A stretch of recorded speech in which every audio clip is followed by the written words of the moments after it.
The energy system is one of the core elements of life on Earth. It is the energy system that allows players to travel around the global map, clear locations, and complete events. Over the years, with Last Day on Earth receiving more and more updates, the energy system became an issue. In today's video, I will try to explain these issues with the energy system and maybe try to find ways to fix it. So, what is the problem with the energy system? Well, it's not really a problem with energy itself, rather it's a problem that has to do with how the game has become. One of the core gameplay elements of Last Day on Earth is to travel to locations scattered around the wastelands. In the current state of the game, this gameplay element of traveling to locations is not sustainable. We have reached its limit, and the main reason is this. The game keeps expanding. Kefir is mainly focusing on adding more and more regions to Last Day on Earth. More and more regions to the map. The Northern and Island region updates were the last two massive updates for Last Day on Earth. And the next upcoming one is going to revolve around the Swamp region. More regions means expanding the global map. Locations getting further and further away from the base, which means players have to use massive amounts of energy or fuel to travel to these new areas. On top of that, these regions require the player to complete tasks and defeat the boss of each region in order to progress. Completing the 6 tasks and defeating the Borealis and Consilium boss has become essential. So it means players have to dedicate all their time and effort into these regions and disregarding other parts of Last Day on Earth. If we take, for example, the Northern region, the player has to use more than 50 energy to travel to any of the locations. Then we will also need to use a couple more energy to travel around and complete the tasks. And then, of course, we have to come back to the base. All of this traveling will use up to at least 120 or 130 energy. And we will have to repeat this every day in order to keep up with tasks for the Borealis. And let's not forget about events as well. Most events that come out these days require the player to travel from location to location and wasting a ton of energy or fuel. There are a couple of exceptions, of course, like the delivery service event, but overall, most events will for sure require some amount of traveling, going back and forth between the event location and the base, or between the locations. Either way, using a ton of energy is a must in order to complete these events. The combination of the global map expanding and the release of brand new events makes it impossible to fully enjoy the game for a casual player, simply because there's not enough energy. We are limited. But wait, what about the chopper?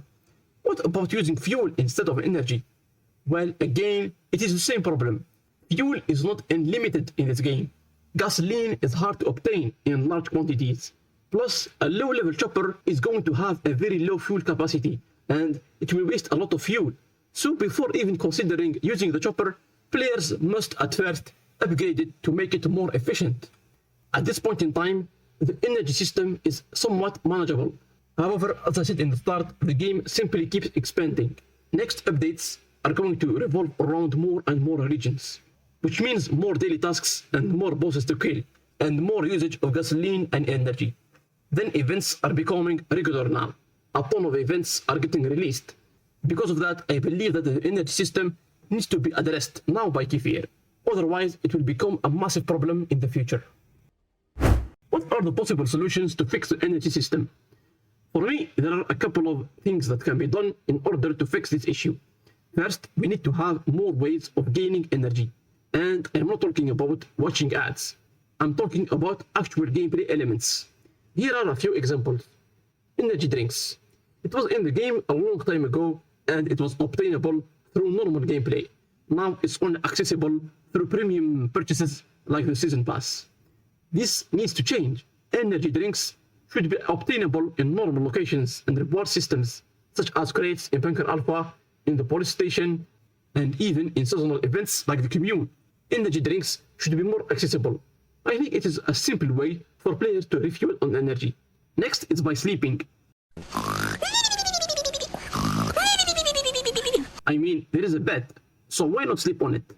Let's say that it will be possible for players to sleep once or twice a day so that we don't get infinite energy. Another idea is to have special boosts that can apply for a period of time, much like the boosts we get from dogs. For example, if you clear Bunker Alpha, there is a chance of obtaining a boost that can reduce the energy usage by half. Of course, this is just an example, but I believe that for sure this would work in lots on Earth. Gasoline, as we said, is pretty rare. So one easy fix to this is to simply increase the amount of gasoline we can get from different locations. We could, for example, find gasoline in resource zones as rare loot, or even better, we could find broken cars and trucks and we would be able to siphon the gasoline from them. Lastly, a more ambitious solution would be to implement some sort of shelter or camp system where the player can rest and restore energy and store resources instead of always having to go back to the base. As I said, this is pretty ambitious. It's not something that can be easily added into Lost on Earth, but the devs could at least consider it. In my opinion, Lost on Earth is going into the right direction. It is great that Kefir wants to keep expanding the game further and further, adding regional updates and making the global map bigger and larger. However, the energy system is a problem. Kefir has to take a deep dive into it and figure out the best solutions. That's it for the video. Let me know in the comments what's your overall opinion on the matter. Thanks for watching and bye bye.